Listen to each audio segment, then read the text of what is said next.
बीडच्या अहिल्यानगर अहमदपूर राष्ट्रीय महामार्गावरती धायगुडा पिंपळा इथे 2 ठिकाणी मोठे खड्डे पडलेत। महामार्गावरती 2 ठिकाणी हे मोठे खड्डे आहेत आणि या रस्त्यावरनं जाणाऱ्या वाहनधारकांची कसरत पाहायला लागते। इतकंच नाही तर पाऊस पडल्यावरती दुचाकी चालवणारे सुद्धा बाजूच्या फुटपाथवरनं जीवघेणा प्रवास करतात। अहमदपूर अहिल्यानगर राष्ट्रीय महामार्गावर आपण जर बघितलं तर पिंपळा नजीक जो खड्डा झालाय हा खड्डा साधारण 3 ते 5 फुटाचा खड्डा आहे। आपण जर बघितलं तर या ठिकाणी जे वरून हायटेन्शन तारा गेलेल्या आहेत, या तारामुळे हा खड्डा ठेवण्यात आला होता। 5 वर्ष झाले हा खड्डा बुजवण्यात आलेला नाहीये आणि त्यामुळे आपण जर बघितलं तर पाऊस पडल्यावर या ठिकाणून जी वाहनधारकांना जी कसरत करावी लागते। आता आपण जर बघितलं तर ही जी गाडी आहे, ही गाडी पूर्ण अशी क्रॉस करून प्रत्येक वेळेला घ्यावी लागते आणि दुचाकी चालकांची तर मोठी कसरत या ठिकाणी होत आहे।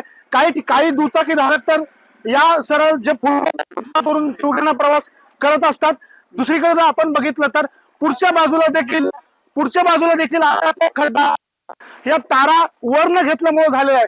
आता हे जे महापारेषण आणि यांचं जे काम आहे हे न झाल्यामुळे खड्डा इथे तयार झालेला आहे आणि या खड्ड्यामुळे आपण जर बघितलं तर वाहन चालकांना आपला जीव मुठीत घेऊन प्रवास करावा लागतोय। आता या तारांचं काम कधी होणार आणि हा खड्डा कधी बुजणार याकडे नागरिकांचं लक्ष लागलेलं आहे।